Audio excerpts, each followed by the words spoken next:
नमस्कार। दोपहर समाचार में आपका स्वागत है।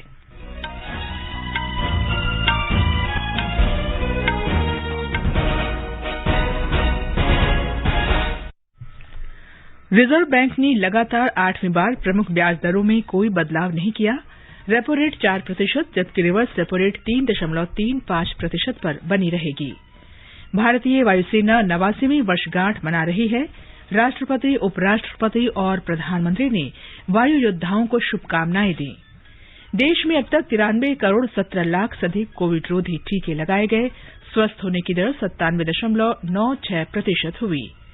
महाराष्ट्र सरकार ने प्रतिदिन 15 लाख लोगों को टीका लगाने के लिए सप्ताह भर चलने वाला कवच कुंडल अभियान की शुरुआत की। केंद्रीय नागरिक उड्डयन मंत्री ज्योतिरादित्य सिंधिया ने आज उत्तराखंड के देहरादून में जॉली ग्रांट हवाई अड्डे पर हेलीकॉप्टर सेवाओं का उद्घाटन किया। डेनमार्क की प्रधानमंत्री मेट फ्रेडरिक्सन कल से 3 दिन की भारत यात्रा पर।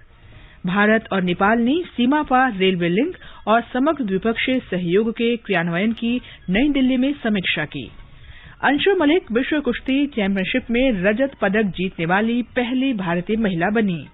और आईपीएल क्रिकेट में आज अबुधाबी में सनराइजर्स हैदराबाद का मुकाबला मुंबई इंडियंस से, जबकि दुबई में रॉयल चैलेंजर्स बैंगलोर का सामना दिल्ली कैपिटल्स से होगा।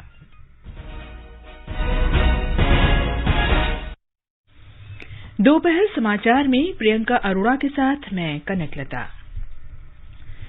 देश भर में 18 वर्ष से अधिक आयु वर्ग के लिए सरकारी केंद्रों में निःशुल्क कोविड टीकाकरण अभियान जारी है। युवाओं से आग्रह है कि टीका जरूर लगवाएं और अन्य लोगों को भी इसके लिए प्रोत्साहित करें।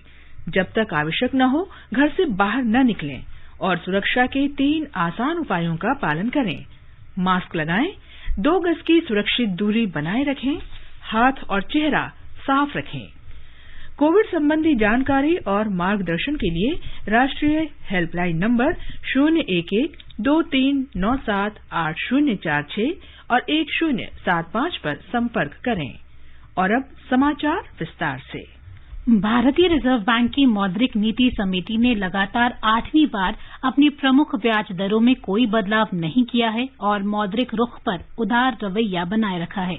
मुंबई में आज मौद्रिक नीति की घोषणा करते हुए भारतीय रिजर्व बैंक के गवर्नर शक्तिकांत दास ने कहा कि ब्याज दरों में कोई बदलाव न करने का निर्णय सर्वसम्मति से लिया गया है। रेपो दर 4% और रिवर्स रेपो दर 3.35% पहले की तरह ही बनी रहेंगी। रेपो दर वह दर है जिस पर केंद्रीय बैंक बैंकों को अल्पकालिक ऋण देता है। श्री दास ने कहा कि भारतीय रिजर्व बैंक वृद्धि दर के टिकाऊ आधार पर पुनरुद्धार के लिए अपने नरम रुख को जारी रखेगा। कोविड के प्रभाव को कम करने के लिए मुद्रास्फीति को सीमा में ही रखना होगा। Based on an assessment of the evolving macroeconomic and financial conditions and the outlook, the MPC voted unanimously to maintain status quo with regard to the policy repo rate and by a majority of 5-1 to retain the accommodative policy stance. Consequently, the policy repo rate remains unchanged at 4% and the stance remains accommodative as long as necessary to revive and sustain growth on a durable basis and continue to mitigate the impact of COVID-19 on the economy while ensuring that inflation remains within the target going forward. Bank ने वित्त वर्ष 2021-22 के लिए सकल घरेलू उत्पाद की वृद्धि दर को 9.5% पर कायम रखा है। प्रमुख बैंक के गवर्नर ने कहा कि वित्त वर्ष 2022 में सकल घरेलू उत्पाद की दर पहले के अनुमान 7.3% के मुकाबले 7.9% रह सकती है।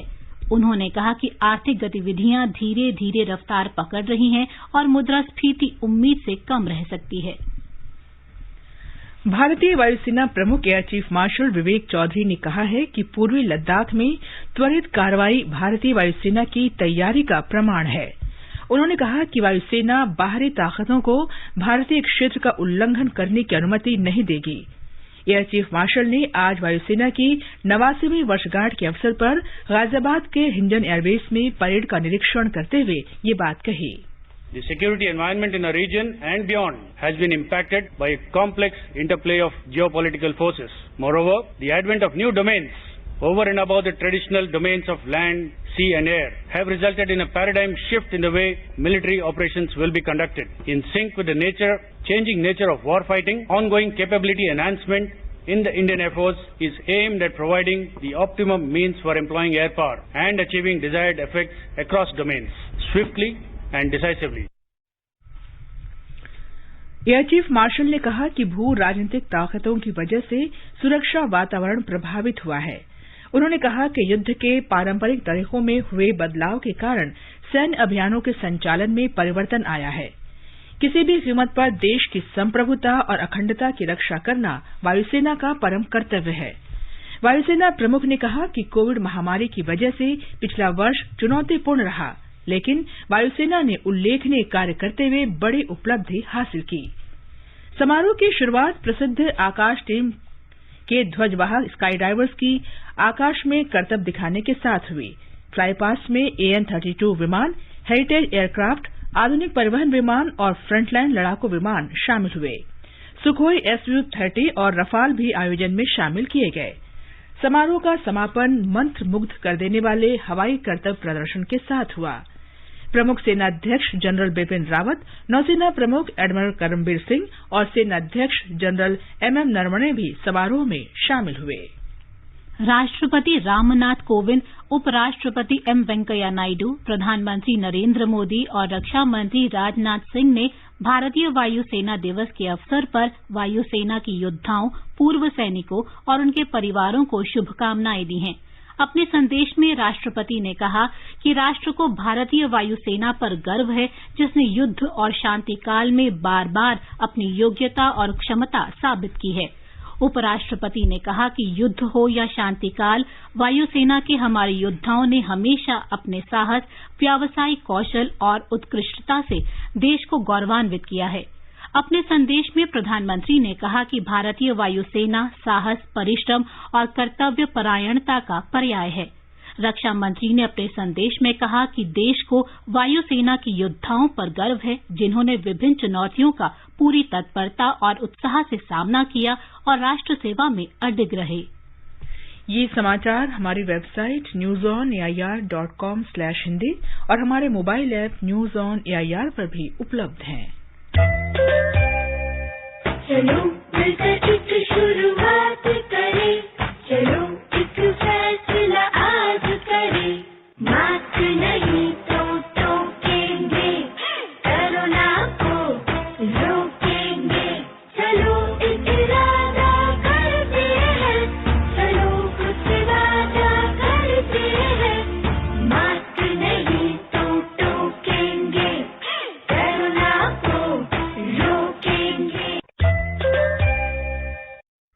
दोपहर समाचार में आपका फिर स्वागत है। राष्ट्रव्यापी टीकाकरण अभियान के तहत देश में अब तक 93 करोड़ 17 लाख से अधिक कोविड रोधी टीके लगाए जा चुके हैं।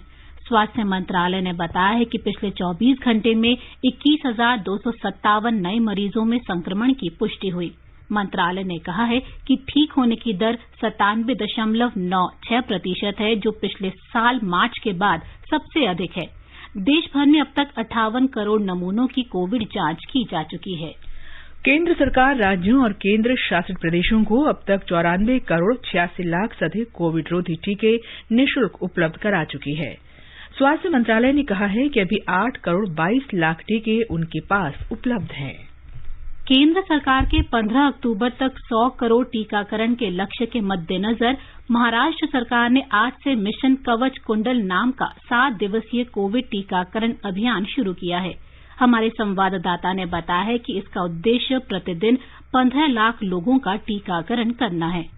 मिशन कवच कुंडली अभियान का अनावरण करते हुए महाराष्ट्र के स्वास्थ्य मंत्री राजेश टोपे ने कहा कि राज्य की 65% आबादी ने पहली खुराक प्राप्त की, जबकि 30% ने दोनों खुराक ली। उन्होंने कहा कि इस अभियान में प्रतिदिन 15 लाख व्यक्तियों का टीकाकरण करने के लिए राज्य के पास पर्याप्त स्टॉक है। श्री टोपे ने कहा कि केंद्रीय स्वास्थ्य मंत्री मनसुख मंडाविया ने उनसे बात की और राज्य को 100 करोड़ राष्ट्रव्यापी टीकाकरण प्राप्त करने के लक्ष्य के हिस्सा बनने के लिए कहा। मंत्री ने कहा कि इसे सफल बनाने के लिए हर जिले के जिला कलेक्टरों और अन्य उच्च अधिकारियों से बात की है। देवप्रिय भट्टाचार्य जी, आकाशवाणी समाचार, मुंबई। कोविड संबंधी राष्ट्रीय हेल्पलाइन नंबर हमारी वेबसाइट newsonair.gov.in पर उपलब्ध हैं। आगे बढ़ने से पहले मुख्य समाचारों पर एक नजर। रिजर्व बैंक ने लगातार 8वीं बार प्रमुख ब्याज दरों में कोई बदलाव नहीं किया। रेपो रेट 4% जबकि रिवर्स रेपो रेट 3.35% पर बनी रहेगी। भारतीय वायुसेना 89वीं वर्षगांठ मना रही है। राष्ट्रपति, उपराष्ट्रपति और प्रधानमंत्री ने वायु योद्धाओं को शुभकामनाएं दी। देश में अब तक 93 करोड़ 17 लाख से अधिक कोविड रोधी टीके लगाए गए। स्वस्थ होने की दर 97.96% हुई। महाराष्ट्र सरकार ने प्रतिदिन 15 लाख लोगों को टीका लगाने के लिए सप्ताह भर चलने वाले कवच कुंडल अभियान की शुरुआत की। केंद्रीय नागरिक उड्डयन मंत्री ज्योतिरादित्य सिंधिया ने आज उत्तराखंड के देहरादून में जॉली ग्रांट हवाई अड्डे पर हेलीकॉप्टर सेवाओं का उद्घाटन किया। डेनमार्क की प्रधानमंत्री मेट फ्रेडरिक्सन कल से 3 दिन की भारत यात्रा पर। भारत और नेपाल ने सीमा पार रेलवे लिंक और समग्र द्विपक्षीय सहयोग के कार्यान्वयन की नई दिल्ली में समीक्षा की। अंशु मलिक विश्व कुश्ती चैंपियनशिप में रजत पदक जीतने वाली पहली भारतीय महिला बनी।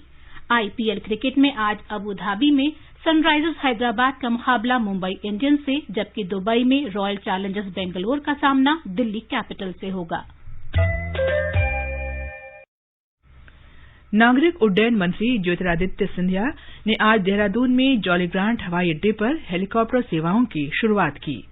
अब देहरादून से पिथौरागढ़, हल्द्वानी, श्रीनगर, गौचर और चिन्यालीसौर के लिए हवाई सेवाएं शुरू हो जाएंगी। इन सेवाओं के शुरू होने से पर्वतीय राज्य में पर्यटन को बढ़ावा मिलेगा।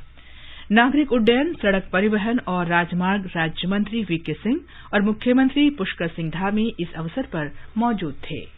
विदेश मंत्री डॉक्टर एस जयशंकर ने कहा है कि भारत की विदेश नीति में विषय, क्षमता और विश्वसनीयता का परिवर्तन हुआ है। देश की बेहतर होती अर्थव्यवस्था, वैश्विक मुद्दों पर भारत के प्रभाव और मानवीय संकटों के समय इसकी भूमिका ने भारतीय क्षमताओं के बारे में दुनिया के नजरिए को बदल दिया है। डॉक्टर जयशंकर ने ये बात डीडी न्यूज के India first foreign policy making of a विश्व गुरु कॉन्क्लेव में भाग लेते हुए कही।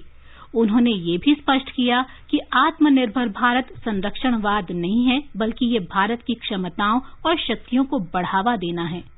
It is not protectionism. It is about building more capabilities precisely to play a greater role in the world. Now, why do we need the Atmanirbhar effort right now? Largely, if we are honest with ourselves, because we recognize that in the last 25 years, even though we have grown, our economy has grown, as a country has grown. Denmark की प्रधानमंत्री met Frederiksen कल 3 दिन की यात्रा पर भारत आएंगी। इस दौरान वे राष्ट्रपति रामनाथ कोविंद से मिलेंगी और प्रधानमंत्री नरेंद्र मोदी से द्विपक्षीय वार्ता करेंगी। श्रीमती फ्रेडरिक्सन की यात्रा से दोनों देशों को आपसी संबंधों से जुड़े सभी मुद्दों पर चर्चा का अवसर मिलेगा। इस दौरान पर्यावरण में भागीदारी की प्रगति की समीक्षा भी की जाएगी। दोनों पक्षों के बीच आपसी हित के क्षेत्रीय और बहुपक्षीय मुद्दों पर भी चर्चा होगी। भारत और नेपाल ने दोनों देशों के बीच जारी रेल संपर्कों के कार्यान्वयन की समीक्षा की है। दोनों पक्षों ने नई दिल्ली में 5वें संयुक्त कार्य समूह और परियोजना संचालन समिति की 7वीं बैठक में द्विपक्षीय सहयोग की समीक्षा की। जयनगर कुर्था रेलखंड पर रेल सेवा की शुरुआत के लिए मानक संचालन प्रक्रिया तथा रक्सौल और काठमांडू के बीच प्रस्तावित ब्रॉड गेज रेल लाइन के लिए अंतिम स्थल सर्वेक्षण के समझौता ज्ञापन पर भी हस्ताक्षर किए गए। प्रस्तावित रक्सौल काठमांडू रेल लाइन से दोनों देशों के बीच संपर्क को बढ़ावा मिलेगा। भारत में गेमिंग उद्योग आने वाले समय में $1 अरब का उद्योग होने जा रहा है। गेमिंग उद्योग में विभिन्न रुझानों को समझने के लिए सूचना और प्रसारण सचिव अपूर्व चंद्रा ने आज मुंबई में इस उद्योग के हितधारकों से मुलाकात की। भारतीय पहलवान अंशु मलिक ने विश्व कुश्ती चैंपियनशिप में रजत पदक हासिल करके इतिहास रच दिया है। ये उपलब्धि हासिल करने वाली वे पहली भारतीय महिला खिलाड़ी बन गई हैं। कल नॉर्वे के ओस्लो में महिलाओं के 57 किलोग्राम भार वर्ग में ओलंपिक विजेता हेलेन मारोलिस से 4-1 से हारने के कारण वे स्वर्ण पदक से चूक गईं। आईपीएल क्रिकेट में आज शाम 7:30 बजे अबुधाबी में सनराइजर्स हैदराबाद का सामना मुंबई इंडियंस से होगा और दुबई में रॉयल चैलेंजर्स बैंगलोर तथा दिल्ली कैपिटल्स के बीच मैच होगा। कल कोलकाता नाइट राइडर्स ने राजस्थान रॉयल्स को 86 रन से हरा दिया। ये समाचार आकाशवाणी से प्रसारित किए जा रहे हैं। ताजा समाचार जानने के लिए आप हमारे Twitter handle @AIR News Hindi को फॉलो कर सकते हैं। ये आकाशवाणी है। रेल राज्य मंत्री दर्शन जरदोश ने मिले सुर मेरा तुम्हारा गीत का नया संस्करण समर्पित किया है। ये नया संस्करण रेलवे कर्मचारियों और अधिकारियों ने तैयार किया है। ये देश की स्वतंत्रता की 75वीं वर्षगांठ के उपलक्ष्य में मनाए जा रहे आजादी का अमृत महोत्सव और रेलवे की उपलब्धियों, विकास और एकीकरण को प्रदर्शित करने के लिए मंत्रालय द्वारा की जा रही पहल का हिस्सा है। इस अवसर पर सुश्री जरदोश ने कहा कि ये गीत विविधता में एकता का प्रतिनिधित्व करता है। गीत का नया संस्करण न केवल रेलवे कर्मचारियों को बल्कि पूरे देश को प्रेरित करेगा। आजादी का अमृत महोत्सव के हिस्से के रूप में आकाशवाणी समाचार आजादी के तराने शीर्षक से एक कार्यक्रम प्रसारित करता है। ये कार्यक्रम उन देशभक्ति गीतों पर आधारित है जिन्होंने स्वतंत्रता आंदोलन में लोगों में जोश भर दिया था। स्वाधीनता आंदोलन के दौरान भारतीय जनमानस को उत्प्रेरित कर स्वतंत्रता का अलख जगाने और मातृभूमि के प्रति सेवा, समर्पण और त्याग की ज्वाला प्रज्वलित कर देने वाले अमर गीतों पर आधारित विशेष कार्यक्रम आजादी के तराने सुनना न भूलें। FM गोल्ड 100.1 मेगाहर्ट्ज पर प्रत्येक शुक्रवार शाम 4:45 पर परिक्रमा कार्यक्रम के अंतर्गत आजादी के तराने सिर्फ आकाशवाणी पर। आजादी का अमृत महोत्सव के अंतर्गत आइए अब सुनते हैं आकाशवाणी की विशेष प्रस्तुति आजादी का सफर। आजादी का अमृत महोत्सव।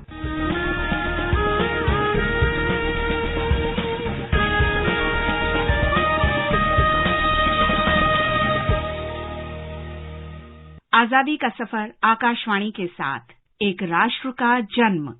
भारत का शानदार स्वाधीनता संघर्ष आधुनिक विश्व के महानतम संघर्षों में से एक है और आकाशवाणी आपके लिए रोजाना ला रही है इसी शानदार संघर्ष की एक झलक।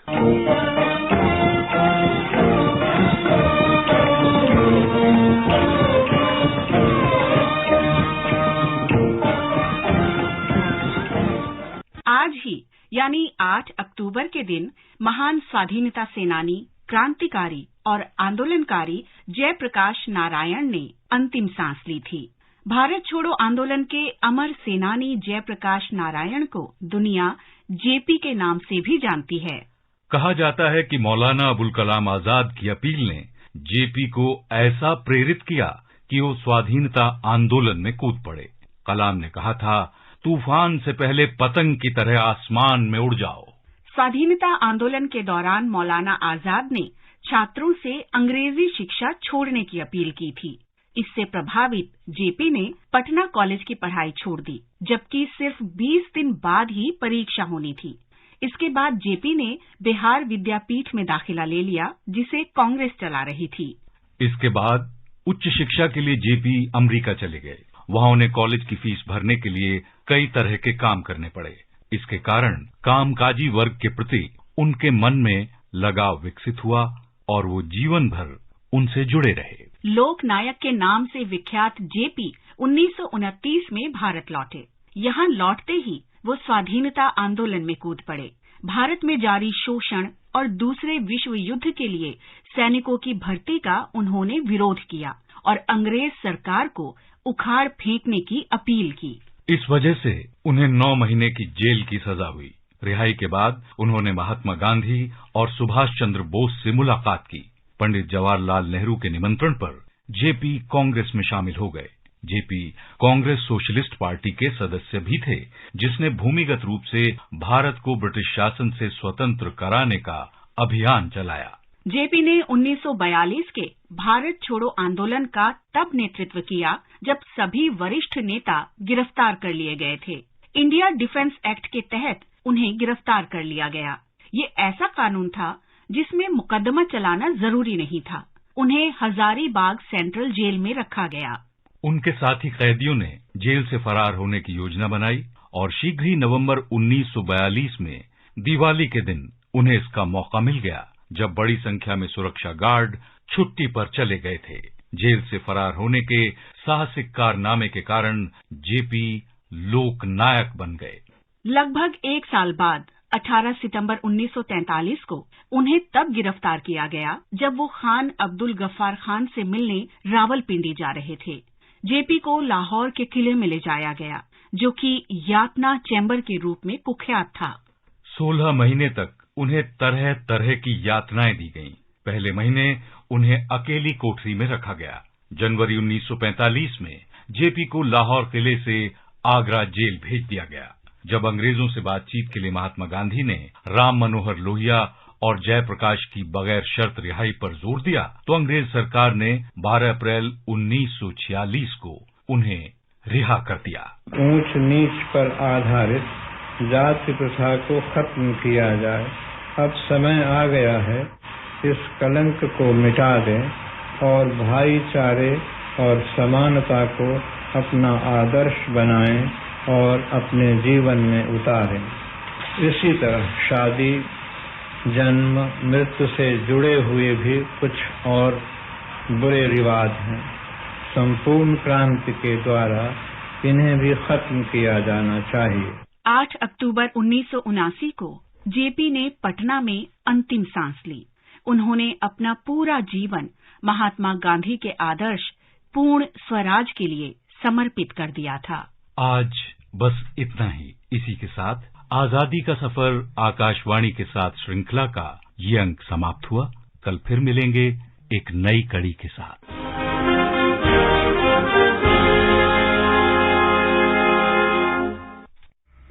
आकाशवाणी समाचार सुनते रहें और आजादी का अमृत महोत्सव में हमारे साथ शामिल रहें।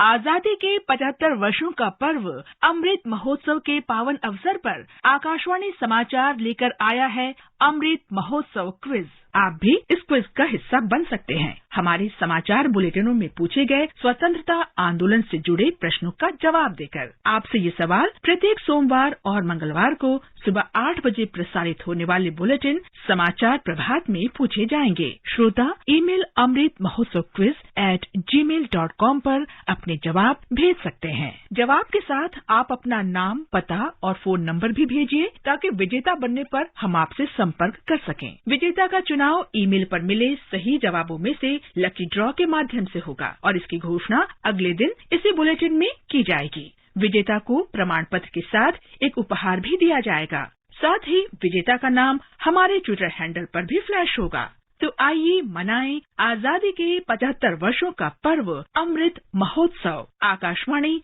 समाचार के साथ।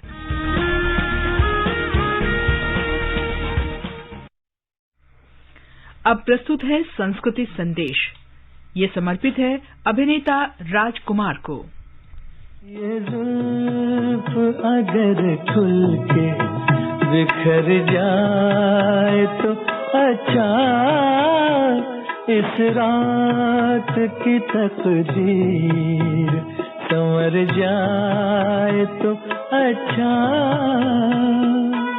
सिनेमा जगत में यूं तो कई सितारों ने अपने दमदार अभिनय के बल पर दर्शकों के दिलों पर राज किया है, लेकिन एक ऐसा सितारा भी हुआ है जिसे सिर्फ दर्शकों ने ही नहीं बल्कि पूरी फिल्म इंडस्ट्री ने राजकुमार माना, और वे थे संवाद अदायगी के बेताज बादशाह कुलभूषण पंडित उर्फ राजकुमार।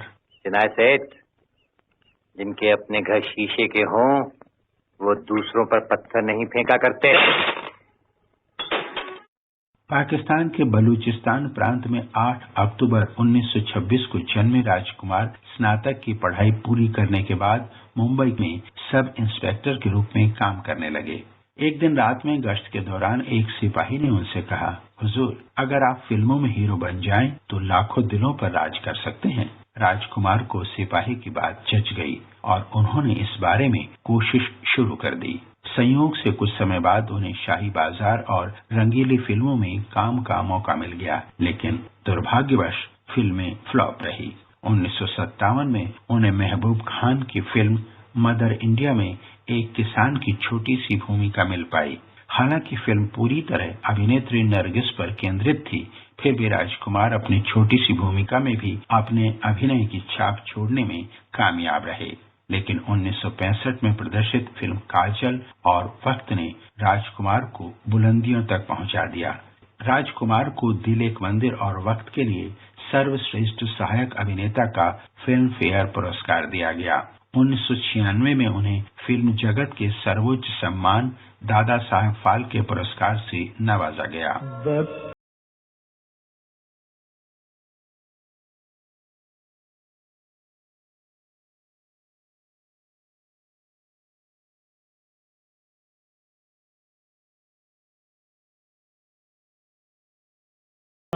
राजकुमार ने 3 जुलाई 1996 को इस दुनिया को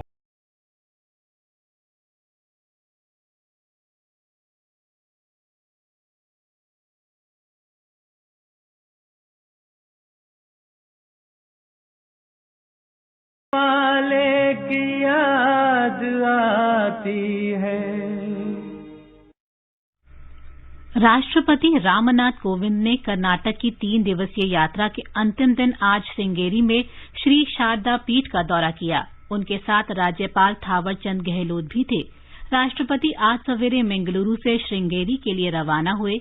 श्री कोविंद दोपहर श्रृंगेरी पहुंचे और 8वीं शताब्दी में अद्वैत दर्शन के संस्थापक आदि शंकराचार्य द्वारा स्थापित शारदा पीठ का दौरा किया। उन्होंने देवी शारदा की विशेष आराधना की। राष्ट्रपति ने जगत गुरु श्री भारती तीर्थ महास्वामी जी और जगत गुरु श्री विश्वशेखर भारती महास्वामी जी से भी मुलाकात की। बाद में उन्होंने नरसिंह वन में शंकर अद्वैत शोध केंद्र का दौरा किया। प्रधानमंत्री नरेंद्र मोदी को मिले उपहारों और स्मृति चिन्हों की ई नीलामी में ओलंपिक स्वर्ण पदक विजेता नीरज चोपड़ा के जेवलिन के लिए 1.5 करोड़ रुपए की सबसे अधिक बोली लगाई गई। ई नीलामी का तीसरा दौर 17 सितंबर से 7 अक्टूबर तक चला। इससे मिली राशि नमामि गंगे मिशन को सौंपी जाएगी। श्री मोदी देश के पहले प्रधानमंत्री हैं जिन्होंने अपने उपहारों की ई नीलामी गंगा नदी के संरक्षण और पुनरुद्धार के लिए की है। अब एक नजर आज के मौसम पर। सबसे पहले देश के 4 महानगरों के मौसम का हाल। राजधानी दिल्ली में मौसम साफ रहेगा, वहीं मुंबई, चेन्नई और कोलकाता में गरज के साथ बारिश होने की संभावना है। उत्तर भारत में श्रीनगर, जम्मू, गिलगित और मुजफ्फराबाद में आसमान साफ रहेगा। लेह में बादल छाए रहने की संभावना है। देश के पूर्वोत्तर क्षेत्र गुवाहाटी, इम्फाल, शिलांग, कोहिमा, आइजॉल, ईटानगर, अगरतला और गंगटोक में बादल छाए रहेंगे। 1 या 2 बार गरज के साथ वर्षा भी हो सकती है। न्यूनतम तापमान 17 डिग्री सेल्सियस और अधिकतम 35 डिग्री सेल्सियस के आसपास रहेगा। अंत में मुख्य समाचार एक बार फिर। रिजर्व बैंक ने लगातार 8वीं बार प्रमुख ब्याज दरों में कोई बदलाव नहीं किया। रेपो रेट 4%, जबकि रिवर्स रेपो रेट 3.35% पर बनी रहेगी। भारतीय वायुसेना अपने स्थापना की 89वीं वर्षगांठ मना रही है। राष्ट्रपति, उपराष्ट्रपति और प्रधानमंत्री ने वायु योद्धाओं को शुभकामनाएं दी हैं। देश में अब तक 93 करोड़ 17 लाख से अधिक कोविड रोधी टीके लगाए गए। स्वस्थ होने की दर 97.96% हुई। महाराष्ट्र सरकार ने प्रतिदिन 15 लाख लोगों को टीका लगाने के लिए सप्ताह भर चलने वाले कवच कुंडल अभियान की शुरुआत की। केंद्रीय नागरिक उड्डयन मंत्री ज्योतिरादित्य सिंधिया ने आज उत्तराखंड के देहरादून में जॉली ग्रांट हवाई अड्डे पर हेलीकॉप्टर सेवाओं का उद्घाटन किया। डेनमार्क के प्रधानमंत्री मेट फ्रेडरिक्सन कल से 3 दिन की भारत यात्रा पर। भारत और नेपाल ने सीमा पार रेलवे लिंक और समग्र द्विपक्षीय सहयोग के क्रियान्वयन की नई दिल्ली में समीक्षा की। अंशु मलिक विश्व कुश्ती चैंपियनशिप में रजत पदक जीतने वाली पहली भारतीय महिला बनी। और आईपीएल क्रिकेट में आज अबुधाबी में सनराइजर्स हैदराबाद का मुकाबला मुंबई इंडियंस से, जबकि दुबई में रॉयल चैलेंजर्स बैंगलोर का सामना दिल्ली कैपिटल से होगा। इसके साथ ही दोपहर समाचार का ये अंक समाप्त हुआ। नमस्कार।